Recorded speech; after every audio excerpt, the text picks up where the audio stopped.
This is the 2023 VW Taos all-wheel drive, and it got off to a slightly bumpy start when its powertrain was subject to a recall due to a faulty control unit. That forced VW to withhold the all-wheel drive model for a time while it got the front-wheel drive versions on the road. So today I'm going to review this and find out if the 4Motion system is worth the extra cash.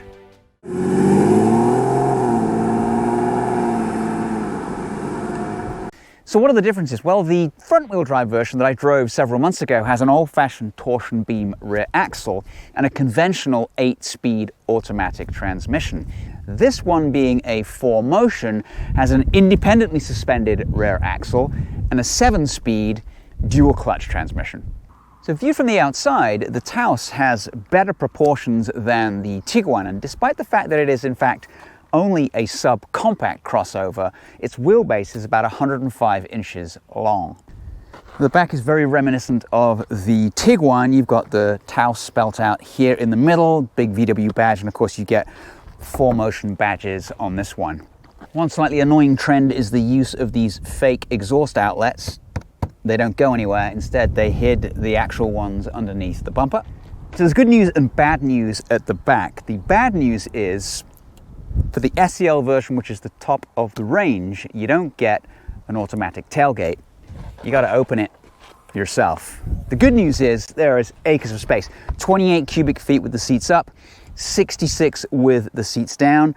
Underneath this dog bed that I have in here, you get a spare tire. So the Taos SEL gets these larger 19-inch rims wearing 225/45 Pirelli Scorpion tires all around. So how much is it? Well, all SEL models get a fancy panoramic sunroof, heated and cooled front seats, a Beat audio system. Takes the price to around $35,000, including destination. If you want a front-wheel drive model, they start around $24,000. You can add a couple of options to this. I've seen some of these built on a website that are nudging $40,000. I don't think it's worth it. So under the hood, you get a 1.5-liter 4-cylinder turbocharged engine. It's got 158 horsepower, 184 foot-pounds of torque at around 1,750 RPM, driven through a 7-speed dual-clutch transmission. The 4-wheel drive system, you do take a hit on economy. It'll drop you from around 36 highway to 32. 0 to 60, however, is a little quicker because you've got all 4 wheels driving. It'll do that deed in around 7.4 seconds, about 0.2 of a second quicker than the front-wheel drive one. So quite spacious in the back. I don't know why you'd go for the Tiguan unless you had a much bigger family or needed a lot more cargo space, but it does have some decent features in here. The seat could be a bit more comfortable. It's quite hard. Also doesn't move the backrest back and forth, but you get some nice cup holders and a couple of vents and also one fast USB. At the front, it's not too bad. You've got leather seats in this SEL. They've tried to spice up the seats a little bit by adding this sort of lighter gray texture right here. But all in all, it's not a bad place to be. Decent driving position. On the passenger side, you only get manual adjustment, which is a little bit annoying for a car that's supposed to be the top of the range. This one has fully automated seats, 8-weight power, etc., including a lumbar support. And all in all, pretty decent place to be. So every Taos is fitted with a really slick infotainment system. The screens are smaller on the base models. This one is an 8-inch, which is standard on the SEL, but you can option that on the lesser priced models. Now, being a dual clutch, it tries to be sporty. It's got this little controller here. You can go custom, eco, normal, sport, and back to custom. If you hit adjust right here, I've set the steering, the drivetrain, and the ACC on sport mode. I find that if I put this car in normal mode here, it doesn't want to change down, it hunts for gears, it just doesn't do a good job.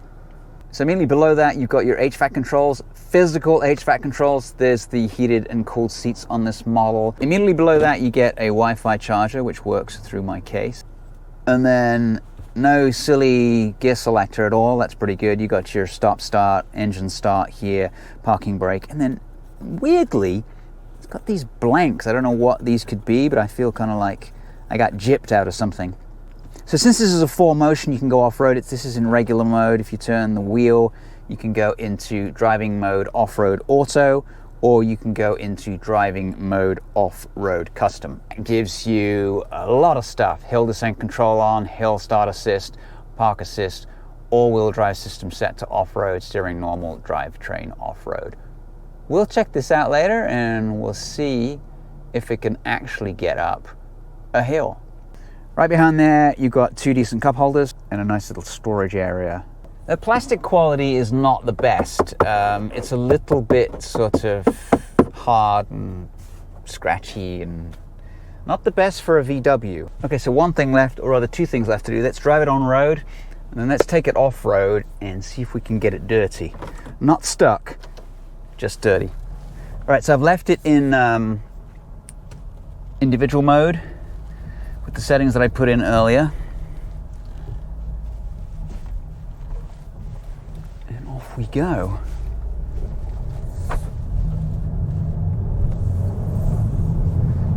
So essentially I'm in the sportiest mode that you can drive the car in.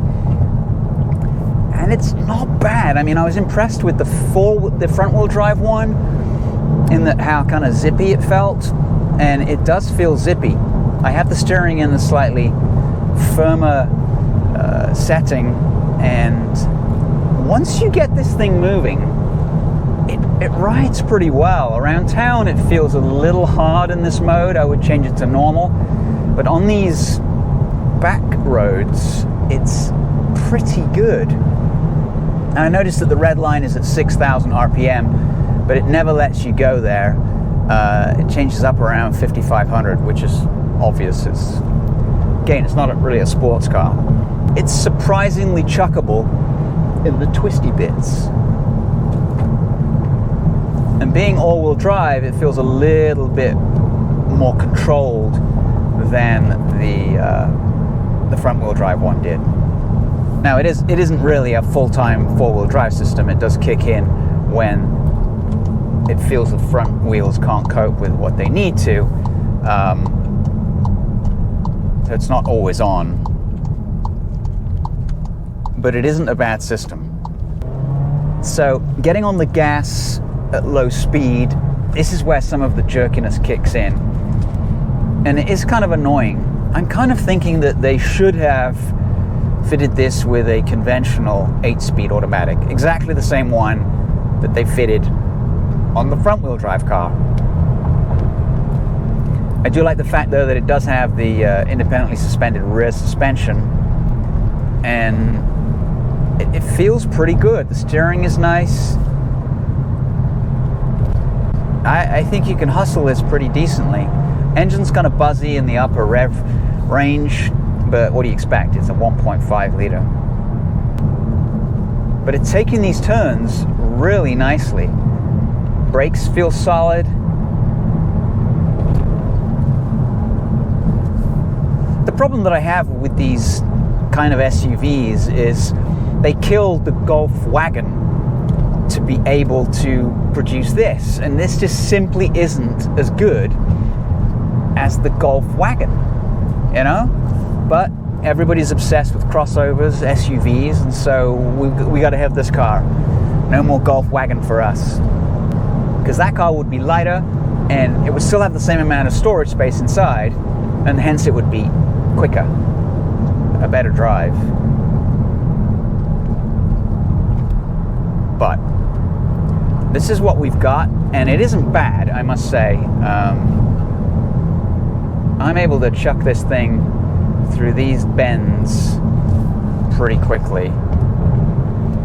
The transmission's less fussy at speed than it is at low speeds. When you get to low speeds and you want power, particularly around town, it is quite frustrating. It just doesn't, it's not programmed well for this engine. Sorry, VW, but this is a mistake.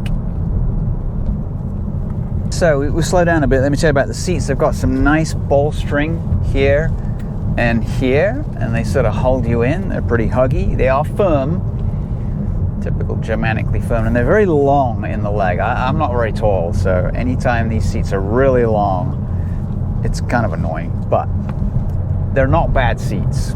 All right, let's pass someone. It seemed quick, but we are going downhill. But we made it fast. So let's get a little bit of speed here and see how it handles at higher speeds. It feels pretty planted, I must say. Very car-like to drive. Yeah, your center of gravity is a little bit higher, but it's not getting upset by any kind of mid-corner bumps. There was one there and another one there, but body and suspension control is pretty good. I'm pretty pleased with its drivability at speed, but that's only one part of the equation. So driving slowly is what you do most of the time around town, and I don't think this is enough that it's this good. I don't think it's enough. All right, so here we are on the off-road section. We're just going to do a quick left turn here and go towards what's called Marin Valley and test this car out on some not too technical off-road pieces. So the first bit is really just a truck trail. Let's test the suspension. Let's put it in mountain mode, automatic, activates hill descent control, and all that good stuff. Let's get going.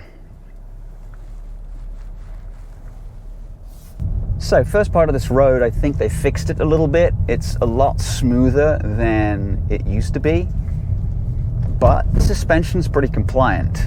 I mean, if it's firmer, it's Germanically firm, but so far it's not too bad. Now the steering is a little bit lighter in off-road mode, obviously to avoid obstacles, etc. But it's riding pretty good. Now some part of this road gets kind of really washboarded as we press on a little bit, so we'll see how it does. But all in all, it's pretty good. No rattles, no squeaks. This is a rougher section. Okay, but not too bad.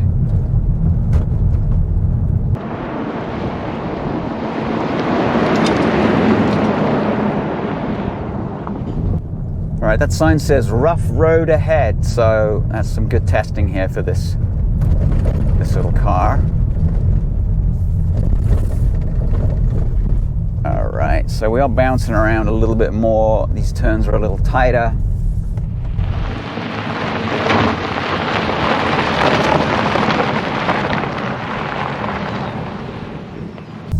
Really kind of precise little car to drive. I really kind of like it. As long as you're not driving it around town, it's pretty fun.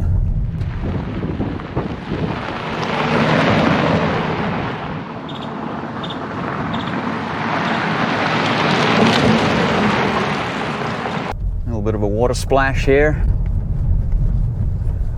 Still water in the stream from the rains.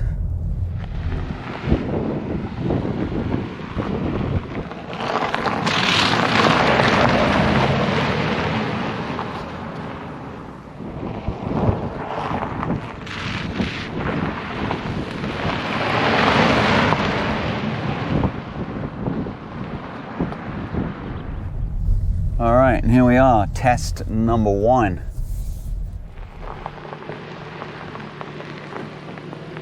All right, take it slow. Yeah, keep going. Keep going. Yeah, keep going.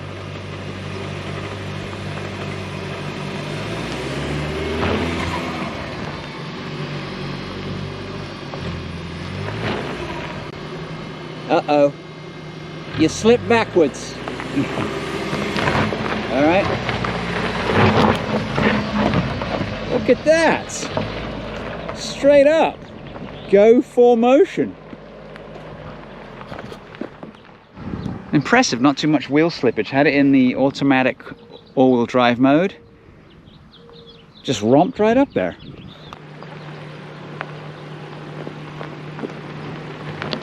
Slow, a little bit that way. Okay, straighten up a bit. I think your back wheel's off the ground. You can feel it? Okay. All right, straighten up a little bit. Avoid that sign.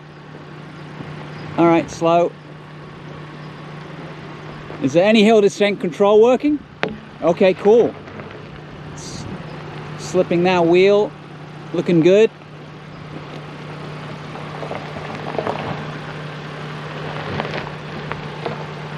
Impressive.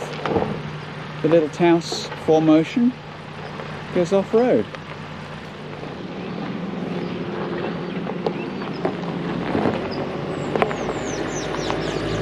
Yeah.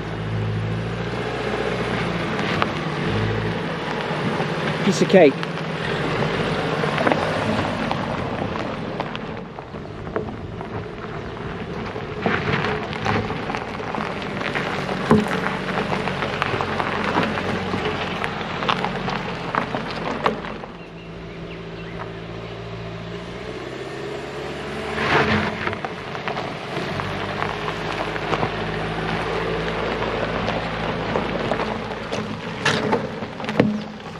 Apparently, the 4Motion works off-road.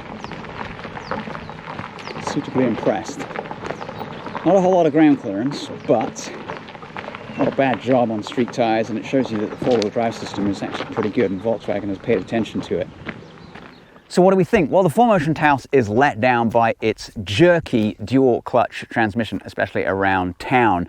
It just doesn't have the drivability or the reliability of the 8-speed in the front-wheel drive model. So, having said that, if you are not contemplating going off-road, get the front-wheel drive model. However, this one was very good off-road. It was great on a couple of our little technical exercises uphill without wheel spin. It did a very, very good job.